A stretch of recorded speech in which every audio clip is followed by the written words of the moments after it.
Good morning students. நம்ம இப்போ நம்மளுடைய அடுத்த கிளாஸ்க்கு வந்திருக்கோம். லாஸ்ட் கிளாஸில் நம்ம என்ன பார்த்தோம்? மெமரி மேப்பை பற்றி பார்த்தோம். தட் இஸ் 8051 மைக்ரோ கண்ட்ரோலருடைய மெமரி ஆர்கனைசேஷன் பற்றி நம்ம ஃபுல்லாக பார்த்துருக்கோம். இப்போ நம்ம அடுத்து பார்க்க போகிற டாபிக் வந்து 8051 உடைய special function registers. So microcontroller 8051 is an 8-பிட் மைக்ரோ கண்ட்ரோலர். உங்களுக்கு எல்லாருக்குமே தெரியும். இதில் நிறைய ரெஜிஸ்டர்ஸ் இருக்குது. ரெஜிஸ்டர்ஸை வச்சு தான் இதோடைய அடிப்படையான ஃபங்க்ஷன்ஸ் எல்லாத்தையுமே இது செஞ்சுக்கிட்டு இருக்கு. நம்ம இதை ரெஜிஸ்டர்ஸ் பற்றி நம்ம எங்கே பார்த்தோம்? நம்ம ஃபஸ்ட்டு படித்தோம் இல்லையா, ஆர்கிடெக்சர் பிளாக் டயக்ராம். அந்த டயக்ராமை கொஞ்சம் நீங்கள் ஞாபகப்படுத்தி பாருங்கள். நம்மளுடைய ஆர்கிடெக்சர் டயக்ராமில் நமக்கு ஸ்பெஷல் ஃபங்க்ஷன் ரெஜிஸ்டர்ஸ் இருக்குது அப்படின்னு நான் சொல்லியிருந்தேன். ஃபஸ்ட்டு வந்து ஏ ரெஜிஸ்டர், அடுத்து பி ரெஜிஸ்டர் அப்படிங்கிற ஒரு டெம்பரரி ரெஜிஸ்டர், தென் 2 டெம்பரரி ரெஜிஸ்டர்ஸே இருந்துச்சு. அது போக நமக்கு கண்ட்ரோல் ரெஜிஸ்டர்ஸ் நிறைய இருந்துச்சு. டிமோட், டிகான், பிகான், எஸ்கான், ஐஇ, ஐபின்னு ஒரு 6 கண்ட்ரோல் ரெஜிஸ்டர்ஸ் இருந்துச்சு. அது போக நமக்கு வந்து படிக்கும்போது program counter, data pointer, stack pointer அப்படின்னு நிறைய ரெஜிஸ்டர்ஸ் பற்றி நான் சொல்லியிருந்தேன். சிலதெல்லாம் eight bit registers, program counter, DPTR இது மட்டும் 16-பிட் ரெஜிஸ்டர்னு சொல்லியிருந்தேன். ஓகேவா? இது எல்லாமே நான் இது படித்த எல்லாமே வந்து ஸ்பெஷல் ஃபங்க்ஷன் ரெஜிஸ்டர்ஸ் தான். இப்போ நம்ம வந்து என்னென்ன ஸ்பெஷல் ஃபங்க்ஷன்ஸாக ரெஜிஸ்டர்ஸ்லாம் இருக்குது உங்களுக்கு அவைலபிளாக இருக்குது அப்படிங்கிறத தனியாக ஒரு லிஸ்ட்டாகவே காமிக்க போகிறேன்.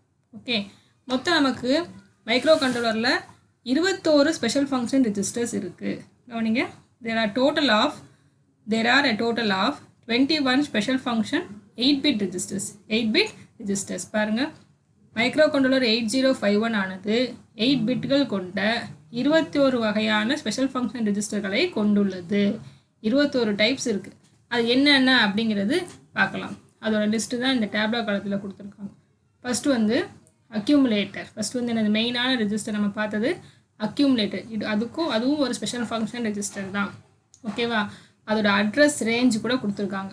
பைட் அட்ரஸ் அப்படின்னா என்னது? 8 பிட்டுக்கும் சேர்த்து இருக்க அட்ரஸ் தான் பைட் அட்ரஸ்.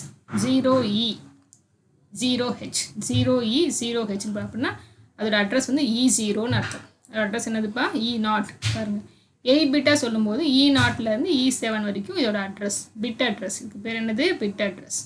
E0ங்கிறது எல்எஸ்பினா ஞாபகம் இருக்கா? Least significant bit. E7 அப்படிங்கிறது மோஸ்ட் சிக்னிஃபிகண்ட் பிட், எம்எஸ்பின்னு சொல்லுவாங்க. ஸோ ஃபஸ்ட் ரெஜிஸ்டர், மெயினான ரெஜிஸ்டர் வந்து அக்யூமுலேட்டர் ரெஜிஸ்டர். அடுத்து பி ரெஜிஸ்டர். இதோட அட்ரஸ் F0. இதோட அட்ரஸ் என்னதுப்பா? F0. இந்த அட்ரஸ் நம்ம ஞாபகம் வச்சுக்கணும். ப்ரோக்ராம் எழுதும் பொழுது நமக்கு இந்த அட்ரஸ் வந்து தேவைப்படும். F0 அதுதான் வந்து பி ரெஜிஸ்டருடைய அட்ரஸ். அடுத்து ப்ரோக்ராம் ஸ்டேட்டஸ் வேர்ட், அதோட அட்ரஸ் வந்து D0. ஸோ இது மாதிரி பாருங்கள் எத்தனை ரெஜிஸ்டர். PSWனா ப்ரோக்ராம் ஸ்டேட்டஸ் வேர்ட். அடுத்து SP-னா ஸ்டாக் பாயிண்டர், அதோட அட்ரஸ் 81. இதுக்கு பைட் அட்ரஸ் மட்டும்தான் இருக்குது, பிட் அட்ரஸ் கொடுக்கல. ஸோ இதை வந்து நம்ம பைட்டாக மட்டும்தான் அக்சஸ் பண்ண முடியும் அப்படின்னு தான் இதோட அர்த்தம். ஓகேவா?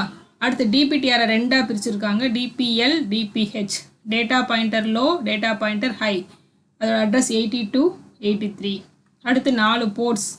Board 0, port 1, port 2, port 3. இந்த 4 போர்ட்ஸ் இருக்குது. அதோட அட்ரஸ் ரேஞ்ச் கொடுத்துருக்காங்க. இது முக்கியமாக இந்த 4 அட்ரஸ் ரேஞ்சும் நல்லா தெரிஞ்சுக்கணும். இது 3 மார்க் கொஷின்லேயோ இல்லை 2 மார்க் கொஷின்லேயோ நிறைய தடவை கேட்டிருக்காங்க. Write the addresses of port 0 to port 3 நிறைய தடவை கேட்டிருக்காங்க. ஓகே, அடுத்து ஐபினா இன்டரப்ட் ப்ரியாரிட்டி ரெஜிஸ்டர். அதோட அட்ரஸ் ரேஞ்ச். ஐஇனா interrupt enable register.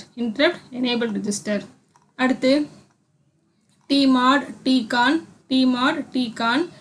Timer 2 timer நமக்கு இருக்குதுன்னு சொல்லியிருக்கோம். 2 டைமர் இருக்குது. அந்த ரெஜிஸ்டரை 2ஆக பிரிக்கலாம். டைமர் 0வை 2ஆக பிரிச்சிருக்காங்க, TL0, TH0. டைமர் 1-ஐ 2ஆக பிரிச்சிருக்காங்க, TL1, TH1. ஓகே, அடுத்து எஸ்கான்னா சீரியல் கண்ட்ரோல் ரெஜிஸ்டர். எஸ்பவ்னா சீரியல் டேட்டா பஃபர் ரெஜிஸ்டர். பிகான்னா பவர் கண்ட்ரோல் ரெஜிஸ்டர். ஆக மொத்தம் 21 ரெஜிஸ்டர்ஸ் இருக்குது. மொத்தம் எத்தனை ரெஜிஸ்டர்ஸ் இருக்குது? 21 ஸ்பெஷல் ஃபங்க்ஷன் ரெஜிஸ்டர்ஸ் இருக்குது. இந்த ஸ்பெஷல் ஃபங்க்ஷன் ரெஜிஸ்டரை சுருக்கமாக எப்படி சொல்லுவாங்கன்னா SFR. எத்தனை SFR இருக்குதுன்னு கேட்டாங்கன்னா, SFR அப்படின்னா உங்களுக்கு ஸ்பெஷல் ஃபங்க்ஷன் ரெஜிஸ்டர்னு சொல்ல தெரியணும். அது மட்டும் இல்லை, எத்தனை ரெஜிஸ்டர்ஸ் இருக்குதுன்னு கேட்கும்போது 21 ஸ்பெஷல் ஃபங்க்ஷன் ரெஜிஸ்டர் இருக்குங்கிறதையும் சொல்ல தெரியணும். இதெல்லாம் முக்கியமாக 2 மார்க்கில் 3 மார்க்கில் கேட்கக்கூடியது. சரியா? இப்போ நம்ம எல்லாம் இல்லைனாலும் சில முக்கியமான ரெஜிஸ்டர்ஸ் பற்றி திரும்ப நம்ம ஏற்கனவே பார்த்தது தான், திரும்ப அதை தான் நான் ரீகால் பண்ணுறேன். ஸோ அடுத்தது முக்கியமான ஒரு ரெஜிஸ்டர் ப்ரோக்ராம் கவுண்டர். இது வந்து ஒரு 16 பிட் ரெஜிஸ்டர். நான் ஏற்கனவே உங்களுக்கு சொல்லியிருக்கேன். ப்ரோக்ராம் கவுண்டர் பாருங்கள், இதில் ப்ரோக்ராம் கவுண்டர் இல்லை, ஏன்னா இதில் இருக்கிறது எல்லாமே 8 பிட் ரெஜிஸ்டர் தான். நம்ம கொடுத்துருக்க எல்லாமே என்னது 8 bit SFR special function registers தான் கொடுத்துருக்கோம். அடுத்து இதில் வர்றது தான் அடுத்து வர்றது 16 பிட் ரெஜிஸ்டர். ஸோ இது வந்து ப்ரோக்ராம் கவுண்டர், பிசின்னு சொல்லுவாங்க சுருக்கமாக. இது வந்து ஒரு 16 பிட் ரெஜிஸ்டர். சரியா? இது நான் ஏற்கனவே உங்களுக்கு சொல்லியிருக்கேன். இதை வந்து ஆர்கிடெக்சரில் ப்ரோக்ராம் கவுண்டர்னு ஒரு பிளாக் படிக்கும்போது அதோட வேலை என்னன்னு நான் உங்களுக்கு சொல்லியிருக்கேன். அதோட வேலை என்ன, அடுத்ததாக எக்ஸிக்யூட் செய்ய வேண்டிய இன்ஸ்ட்ரக்ஷன் ஆனது எந்த மெமரி லொக்கேஷனில் உள்ளதோ அதன் அட்ரஸை ப்ரோக்ராம் கவுண்டர் ஆனது கொண்டிருக்கும். ஸோ இப்போ மைக்ரோ கண்ட்ரோலரோட வேலையே என்னன்னு சொன்னால், ஒவ்வொரு இன்ஸ்ட்ரக்ஷனாக வரிசையாக எக்ஸிக்யூட் பண்ணிகிட்டே வர்றது தான் இதோட முக்கியமான வேலை. ப்ரோக்ராம்னாலே அதுதானே, இன்ஸ்ட்ரக்ஷனோட சீக்வன்ஸ் ஒரு 1 by 1 வந்துக்கிட்டே இருக்க போகுது. சரியா? ஸோ சில நேரங்களில் நம்ம என்ன ஆகும், இன்ஸ்ட்ரக்ஷன் வந்து ஒரு இடத்துலேருந்து இன்னொரு இடத்துக்கு பிரான்ச் ஆகி போகும். அந்த நேரத்தில் அடுத்து எந்த இன்ஸ்ட்ரக்ஷன் எக்ஸிக்யூட் ஆக போகுங்கிறது நமக்கு தெரியாது. எங்கே எப்படி தெரிஞ்சுக்கலாம் அப்படின்னா, இந்த ப்ரோக்ராம் கவுண்டரில் போய் பார்த்தா நமக்கு தெரியும். ஓகேவா? அடுத்ததாக எந்த இன்ஸ்ட்ரக்ஷன் எக்ஸிக்யூட் ஆகணுமோ அந்த மெமரி லொக்கேஷன் எங்கே இருக்கும், தட் இஸ் மெமரி லொக்கேஷன் உள்ள அட்ரஸ் எங்கே இருக்கும், ப்ரோக்ராம் கவுண்டரில் இருக்கும். ஸோ இது ரொம்ப ரொம்ப முக்கியமான வேலை, ப்ரோக்ராம் கவுண்டருடைய முக்கியமான வேலை. அடுத்ததாக எந்த இன்ஸ்ட்ரக்ஷன் எக்ஸிக்யூட் ஆகணுமோ அந்த இன்ஸ்ட்ரக்ஷன் இருக்கின்ற மெமரி லொக்கேஷனோட அட்ரஸை யார் வச்சுருப்பா, ப்ரோக்ராம் கவுண்டர் வச்சுருக்கும். ஓகே, உங்களுக்கு முக்கியமான question, what is the need for a program counter, இல்லை what is the use of a program counter அப்படிங்கிற கொஷின் நிறைய தடவை கேட்டிருக்காங்க. ஓகே, ஸோ ப்ரோக்ராம் கவுண்டரோட முக்கியமான வேலை இதுதான். ப்ரோக்ராம் கவுண்டரானது ஒரு 16 பிட் ரெஜிஸ்டர் அப்படிங்கிறத மறக்காதீங்க. அடுத்தது ஸ்டாக் பாயிண்டர் நம்ம எஸ்எஃப்ஆரில் பார்த்தோம். சரியா? ஸோ நான் உங்களுக்கு சொல்லியிருக்கேன், ஸ்டாக் அப்படிங்கிறது முக்கியமான ஒரு ரெஜிஸ்டர். ஸ்டாக்னா என்னது, நீங்கள் ஏற்கனவே பார்க்கும்போது நான் என்ன சொல்லியிருக்கேன், ஒரு டெம்பரவரி மெமரி குவியல். ஸ்டாக் மெமரினா என்னதுப்பா, ஒரு டெம்பரவரியான ஒரு மெமரி குவியல். தற்போதைக்கு நமக்கு ப்ரோக்ராம்க்கு எக்ஸிக்யூஷனுக்கு எந்தெல்லாம் தேவை இல்லையோ அதை எல்லாத்தையும் கொண்டு போய் பத்திரப்படுத்தி வைக்கிறதுக்கான இடம் தான் என்னது, ஸ்டாக் மெமரி. இப்போதைக்கு எனக்கு இது தேவையில்லை, இந்த டேட்டா தேவையில்லை, இந்த அட்ரஸ் தேவையில்லை அப்படின்னு நினச்சா அதை கொண்டு போய் தற்போதைக்கு அது பெர்மனெண்ட்டாக இல்லை, டெம்பரரியாக ஒரு இடத்துல கொண்டு போய் பத்திரப்படுத்தி வச்சுட்டு தேவையானது போது அதை வெளியே கொண்டு வரதுக்கு பயன்படக்கூடிய இடம் தான் என்னது, ஸ்டாக் மெமரி. இப்போ கொடுத்துருக்காங்க பாருங்கள், stack memory is pointed by 8 bit register call stack pointer. Stack மெமரியை சுட்டி காட்டக்கூடிய ஒரு ஸ்டாக் மெமரியை சுட்டி காட்டக்கூடியது தான் என்னது, ஸ்டாக் பாயிண்டர். ஓகேவா? ஸ்டாக் என்பது ஒரு ரேண்டம் அக்சஸ் மெமரி ஆகும். ரேண்டம் அக்சஸ் மெமரி அப்படின்னா என்னது, நீங்கள் அதில் போய் ரீடும் ரைட்டும் ரெண்டுமே பண்ணிக்கலாம். என்ன பண்ணிக்கலாம், ரெண்டுமே நீங்கள் பண்ணிக்கலாம். Random access memory. ஸ்டாக் என்பது ஒரு ரேண்டம் அக்சஸ் மெமரி ஆகும். ஸ்டாக் ஆனது இன்டர்னல் ரேமின் எந்த பகுதியிலும் அமையப்பட்டிருக்கலாம். இன்டர்னல் ரேமோட எந்த பகுதியில் வேணால் இந்த ஸ்டாக் வந்து இருக்கலாம். ஓகே, இப்போது நம்ம டெம்பரவரியாக கொண்டு போய் டேட்டாவை அதில் ஸ்டோர் பண்ணிவிட்டு திரும்ப எப்போ டேட்டா வேணுமோ அப்போ அதை நம்ம என்ன பண்ணிக்கலாம், வெளியே எடுத்து வரணும். ஓகே, அதுக்கு பேர் தான் என்னது, ஸ்டாக் மெமரி இல்லை ஸ்டாக் பாயிண்டர்னு நம்ம சொல்கிறோம். இப்போ ஸ்டாக் மெமரியோடைய ஆர்கனைசேஷன் தான் இங்கே நான் காமிச்சிருக்கேன். எப்போயுமே நமக்கு வந்து பொதுவாக வந்து ஒரு மெமரி செட்டப் இருக்குன்னா அதில் அட்ரஸ் வந்து 00 தான் ஆரம்பிக்கும். ஆனால் ஸ்டாக் பாயிண்டரோட அட்ரஸ் டிஃபால்ட் அட்ரஸே வந்து 07 தான். ஸ்டாக் பாயிண்டரோடைய இனிஷியல் ஸ்டார்டிங் அட்ரஸ் இல்லை டிஃபால்ட் அட்ரஸ் என்னது, 07. இதை பற்றின ஒரு விஷயத்தை நீங்கள் நல்லா தெரிஞ்சுக்கணும். ஸ்டாக் பாயிண்டரோட இனிஷியல் அட்ரஸ் 07. ஸோ இதில் பாருங்கள், 07, 08, 09, 08 தான் அட்ரஸ் ஆரம்பிக்கும். 07ல் எதுவுமே இல்லை ஃபஸ்ட்டு. ஓகேவா? இந்த ஸ்டாக் பாயிண்டரில் மெமரியில் கொண்டு போய் நம்ம வந்து டேட்டாவை ஸ்டோர் பண்ணணும்னு சொன்னால் நமக்கு அதுக்கு 2 இன்ஸ்ட்ரக்ஷன் ஹெல்ப் ஆகுது. ஒன்று வந்து புஷ் இன்ஸ்ட்ரக்ஷன், இன்னொன்று வந்து பாப் இன்ஸ்ட்ரக்ஷன். புஷ் இன்ஸ்ட்ரக்ஷன்னா டேட்டாவை கொண்டு போய் உள்ளே வைக்கும். பாப் அப்படிங்கிற இன்ஸ்ட்ரக்ஷன் என்ன பண்ணுன்னா டேட்டாவை வெளியே எடுத்து. இந்த புஷ் இன்ஸ்ட்ரக்ஷனுக்கான டயக்ராம் தான் இதில் காமிச்சிருக்கேன். ஓகே, ஸ்டாக் மெமரியில் நல்லா தெரிஞ்சுக்கோங்க. நீங்கள் ஒரு டேட்டாவை கொண்டு போய் ஸ்டாக் மெமரிக்குள்ளே ஸ்டோர் பண்ணுறீங்கன்னு சொன்னால் முதல்ல ஸ்டாக் ஆனது ஒரு தடவை இன்க்ரிமெண்ட் ஆகும். பாருங்கள், stock pointer equal to stock pointer +1. Stock pointer முதல்ல என்னவா இருக்குது, 07ல் இருக்குது. நீங்கள் புஷ் அப்படிங்கிற ஒரு இன்ஸ்ட்ரக்ஷனை எக்ஸிக்யூட் பண்ணிட்டீங்கன்னா உடனே ஸ்டாக் என்ன ஆகும்னா ஒரு தடவை இன்க்ரிமெண்ட் ஆகும். ஸோ 07 நீங்கள் என்ன ஆயிடுச்சு 08 ஆயிடுச்சு. அட்ரஸ் 07ல் இருந்துச்சு, இப்போ என்ன ஆயிடுச்சு 08 ஆயிடுச்சு. அப்புறம் நீங்கள் 25 அப்படிங்கிற டேட்டாவை கொண்டு போய் உள்ளே ஸ்டோர் பண்ண போகிறீங்க. பாருங்கள் 07 இன்க்ரிமெண்ட் ஆகி 08 ஆயிடுச்சு. நீ உள்ளே கொடுத்த டேட்டா என்னது 25. ஃபார் எக்ஸாம்பிளுக்கு தான் சொல்கிறேன். 25ங்கிற டேட்டாவை நம்ம கொடுத்துருக்கோன்னு சொன்னால் அது எங்கே போய் ஸ்டோர் ஆகுது 08ல் போய் ஸ்டோர் ஆகும், 07ல் ஸ்டோர் ஆகாது. டேட்டாவை நீங்கள் உள்ளே புஷ் பண்ணுறீங்கன்னு சொன்னாலே ஆட்டோமேட்டிக்காக ஒரு தடவை இன்க்ரிமெண்ட் ஆகிட்டு தான் டேட்டாவை உள்ளே வாங்கிக்கும். இதுதான் ஸ்டாக்கோடைய ஒரு குணாதிசயம். அதோடைய ஒர்க்கிங் இப்படி தான் இருக்கும். எப்போல்லாம் நீங்கள் டேட்டாவை வந்து புஷ் அப்படிங்கிற இன்ஸ்ட்ரக்ஷன் மூலமாக உள்ளே கொண்டு போய் வைக்க போகிறீங்களோ ஆட்டோமேட்டிக்காக ஸ்டாக் எந்த அட்ரஸில் இருக்கோ அதுலேருந்து ஒரு தடவை இன்க்ரிமெண்ட் ஆகிட்டு அதுக்கப்புறம் டேட்டாவை வாங்கி அந்த அட்ரஸில் வச்சுக்கும். அதே மாதிரி புஷ்ஷுக்கு அடுத்து நீங்கள் பாப் அப்படிங்கிற இன்ஸ்ட்ரக்ஷனை கொடுத்தீங்கன்னா பாப் அப்படிங்கிற இன்ஸ்ட்ரக்ஷனை கொடுத்தீங்கன்னா இந்த டேட்டா வெளியே வந்துடும். இந்த டேட்டா என்ன ஆகிடும், இந்த 25ங்கிற டேட்டா வெளியே வந்துட்டு ஆட்டோமேட்டிக்காக ஸ்டாக் பாயிண்ட் என்ன ஆகும்னா ஒரு தடவை டிக்ரிமெண்ட் ஆகிடும், குறைஞ்சிரும். SP = SP -1 ஆகிடும். SP = SP -1 ஆகிடும். ஸோ டேட்டாவை உள்ளே வாங்குதுன்னா ஒரு தடவை இன்க்ரிமெண்ட் ஆகிட்டு டேட்டாவை உள்ளே வாங்கிக்கும். டேட்டாவை வெளியே அனுப்புது, பாப் இன்ஸ்ட்ரக்ஷன் மூலமாக வெளியே அனுப்புதுன்னா முதல்ல டேட்டாவை வெளியே அனுப்பிச்சிட்டு அதுக்கப்புறமா ஆட்டோமேட்டிக்காக என்ன ஆகிடும்ப்பா டிக்ரிமெண்ட் ஆகிடும். இதுதான் வந்து ஸ்டாக் பாயிண்ட்டோடைய ப்ராப்பர்ட்டி ஒர்க்கிங். ஓகே, ஸோ இப்போ நம்ம 2 ரெஜிஸ்டர்ஸ் பார்த்துருக்கோம். ஒன்று ப்ரோக்ராம் கவுண்டர், அடுத்து ஸ்டாக் பாயிண்டர் ரெஜிஸ்டர். அது எப்படி வந்து ஸ்டாக் மெமரி ஒர்க் ஆகும், புஷ் இன்ஸ்ட்ரக்ஷனுக்கு எப்படி ஒர்க் ஆகும், பாப் இன்ஸ்ட்ரக்ஷனுக்கு எப்படி ஒர்க் ஆகுங்கிறத பார்த்துருக்கோம். ஓகே, அடுத்தது இன்ட்ரப்ட்ஸ். ஸோ இன்ட்ரப்ட்ஸ் அப்படிங்கிறது இதில் இருக்கக்கூடிய முக்கியமான ஒரு கண்ட்ரோல் சிக்னல். இன்ட்ரப்ட் அப்படிங்கிறது நம்ம ஏற்கனவே 8085 மைக்ரோ ப்ராசஸர்லேயே படிச்சிருக்கோம். இன்ட்ரப்ட்ஸ்னால் என்னது, ஒரு கண்ட்ரோல் சிக்னல். நான் நிறைய தடவை சொல்லியிருக்கேன். மைக்ரோ கண்ட்ரோலரின் கவனத்தை தன் பக்கம் ஈர்ப்பதற்காக அனுப்பப்படக்கூடிய கண்ட்ரோல் சிக்னலுக்கு பேர் தான் என்னது இன்ட்ரப்ட்ஸ். இங்கே கொடுத்துருக்காங்க பாருங்கள். இன்ட்ரப்ட் என்பது கண்ட்ரோல் சிக்னல்கள் ஆகும். மைக்ரோ கண்ட்ரோலரின் கவனத்தை உடனடியாக பெறுவதற்காக இந்த சிக்னல்கள் பயன்படுத்தப்படுகிறது. நான் உங்கள் கிளாஸில் எக்ஸாம்பிள் சொல்லியிருக்கேன், ஞாபகம் இருக்கா? நம்ம பாடம் நடத்திட்டு இருக்கும்போது நீ உங்களில் யாரோ ஒருத்தர் எழுந்துச்சு டவுட் கேட்குறீங்க, அது ஒரு இன்ட்ரப்ட். உங்கள் சந்தேகத்தை நிவர்த்தி பண்ணிக்கிறதுக்காக நீங்கள் எழுந்துச்சு நின்று என்ன டவுட் கேட்குறீங்க.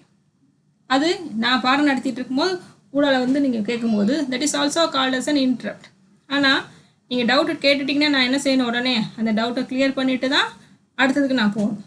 ஓகேவா? அப்போது என்னோட முதல் வேலை என்னவாயிடுது, நான் நடத்தியிருக்கிறத அப்படியே வச்சுட்டு உங்களோட டவுட்டை கிளியர் பண்ணிவிட்டு அடுத்தது நான் எதுலேருந்து விட்டேனோ அந்த பாடத்தை நான் அப்படியே என்ன பண்ணுவேன், கண்டினியூ பண்ண ஆரம்பிக்கேன். அதே மாதிரி தான் மைக்ரோ கண்ட்ரோலர் என்ன பண்ணுன்னா ஒரு இன்ட்ரப்ட் உருவானவுடன் அது ஏற்கனவே எக்ஸிக்யூட் செய்து கொண்டிருக்கிற ப்ரோக்ராமை நிறுத்திவிட்டு அதன் கண்ட்ரோலை அந்த இன்ட்ரப்டுக்குரிய சர்வீஸ் சப்ரூட்டின் இருக்கின்ற இடத்திற்கு கொண்டு செல்கிறது.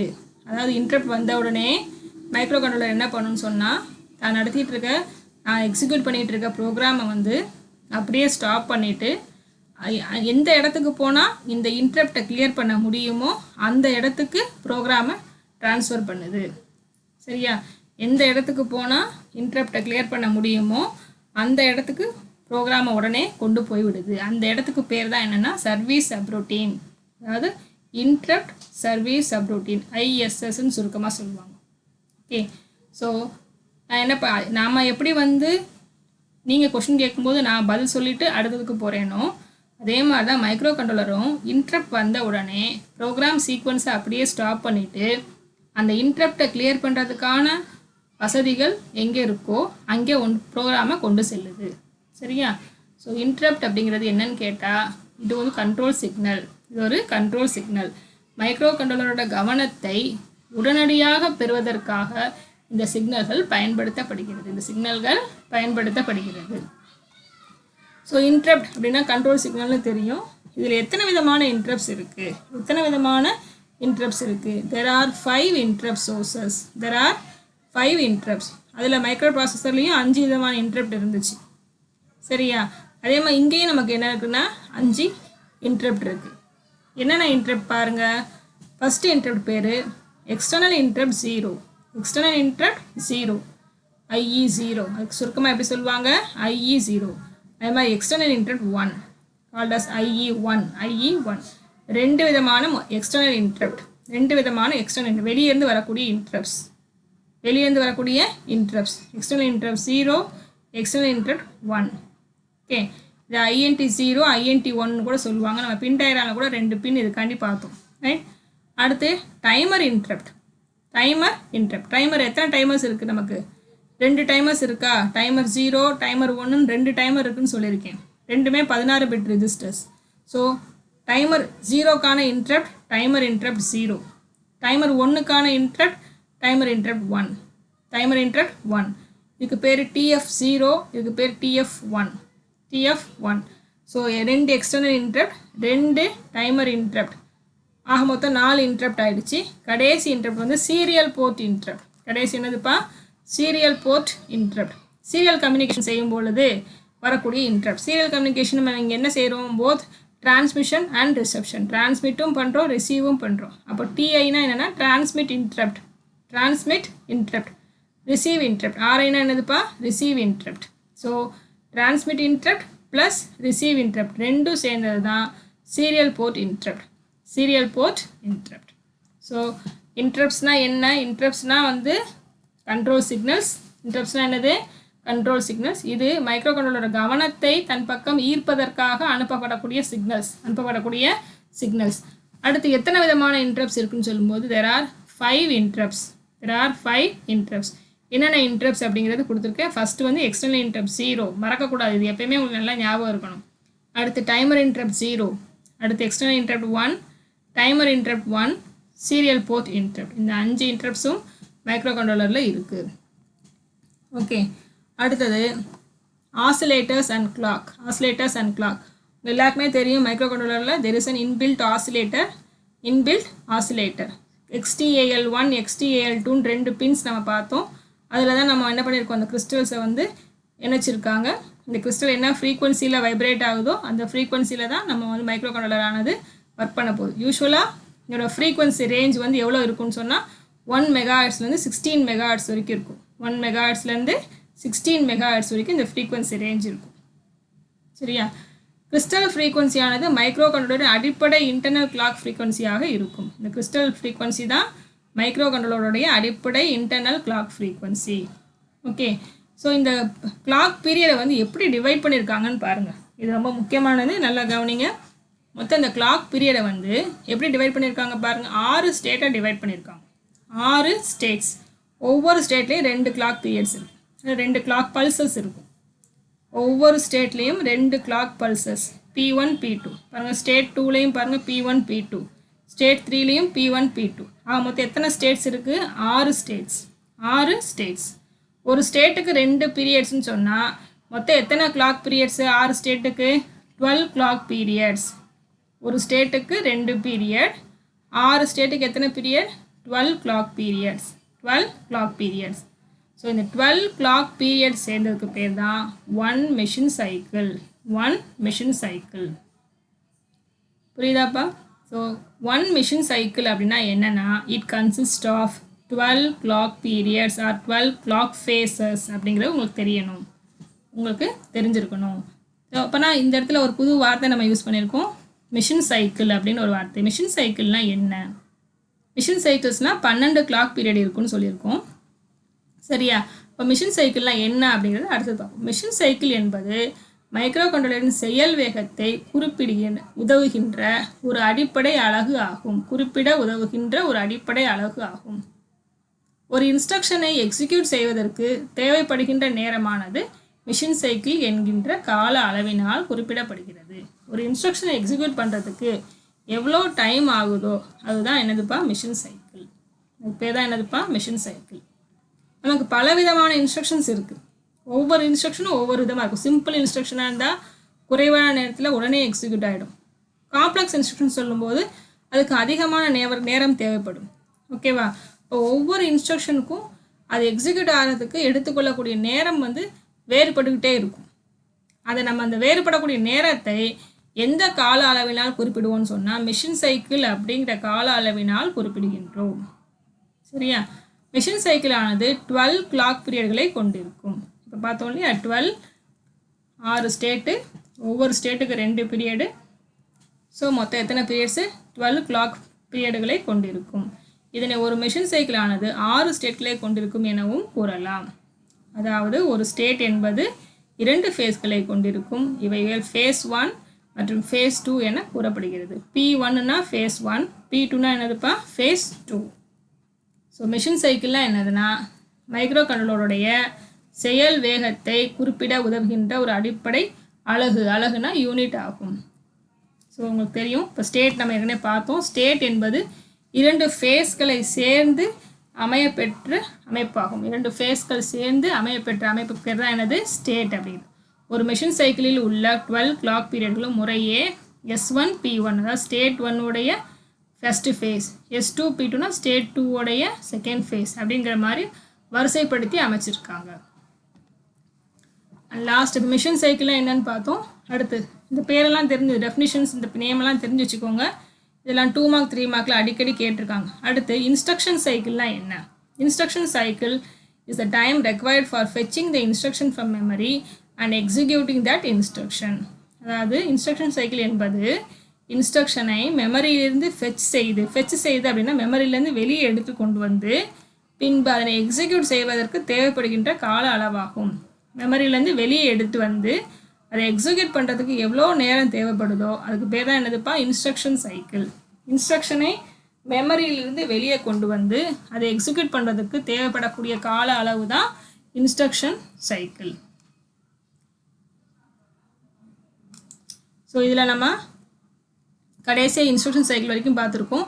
ஸோ ஆரம்பத்துலேருந்து பார்த்தீங்கன்னா ஒவ்வொரு டாப்பிக்குமே ஃபஸ்ட்லேருந்து ஆரம்பத்தில் நம்ம இன்ட்ரடக்ஷன் கொடுத்துட்டு அதுக்கு இருக்கிற ஆர்கிடெக்சர், பின் டயக்ராம், மெமரி மேப் இல்லை மெமரி ஆர்கனைசேஷன், அதில் வந்து டேட்டா மெமரி, ப்ரோக்ராம் மெமரி, இப்போ கடைசியாக ஸ்பெஷல் ஃபங்க்ஷன் ரெஜிஸ்டர்ஸில் எதெல்லாம் முக்கியமோ அது எல்லாமே உங்களுக்கு நான் 1 by 1 கொடுத்துருக்கேன். உங்களுக்கு என்னென்ன டெஃபினிஷன்ஸ்லாம் முக்கியமாக வேணுமோ அதையும் கொடுத்துருக்கேன். சரியா? இதில் வந்து இதுதான் ஃபஸ்ட் யூனிட்டோடைய முதல் பகுதியை நம்ம முடிச்சிருக்கோம். ஃபஸ்ட் யூனிட்டோடைய ஃபஸ்ட்டு ஹாஃப் வந்து ஓவர் ஆகிடுச்சு. இன்னும் செகண்ட் ஹாஃபில் ஃபுல்லாக என்னன்னு சொன்னால் என்னென்ன டைப்ஸ் ஆஃப் இன்ஸ்ட்ரக்ஷன்ஸ் எல்லாம் மைக்ரோ கண்ட்ரோலரில் இருக்குது அப்படிங்கிறத செகண்ட் ஹாஃபில் கொடுப்போம். சரியா? அந்த 5 விதமான இன்ஸ்ட்ரக்ஷன்ஸ் இருக்குது. அந்த 5 டைப்ஸையும் பற்றி நம்ம அடுத்த கிளாஸில் பார்க்கலாம். இப்போ நமக்கு ஃபஸ்ட் யூனிட்டோடைய முதல் ஹாஃப் பகுதி முடிஞ்சிருச்சு. இதில் நீங்கள் முக்கியமாக படிக்க வேண்டிய கொஷின்ஸ் வந்து ஆர்கிடெக்சர், பின் டயக்ராம், மெமரி ஆர்கனைசேஷன். இந்த 3 கொஷின் ரொம்ப ரொம்ப முக்கியமானது. ஓகே, ஸோ டெய்லி வந்து நான் ஸ்லைட்ஸ் போட்டுட்ருக்கேன். நீங்கள் ஃபுல்லாக தயவு செஞ்சு பாருங்கள். புரியலைன்னா திரும்ப இந்த வீடியோவை போட்டு பாருங்கள். இல்லைனா என்கிட்ட ஃபோன் பண்ணி கூட கேளுங்க. டவுட்ஸ் கிளியர் பண்ணுறதுக்கு நாங்கள் எப்போயுமே ரெடியாக இருப்போம். அடுத்து உங்களுக்கு வேகமாகவே டெஸ்ட்டு கொடுத்துருவாங்க. ஸோ இதை வந்து விளையாட்டுத்தனமாக எடுத்துக்காமல் கொஞ்சம் சீரியஸாக படிக்க ஆரம்பிங்க.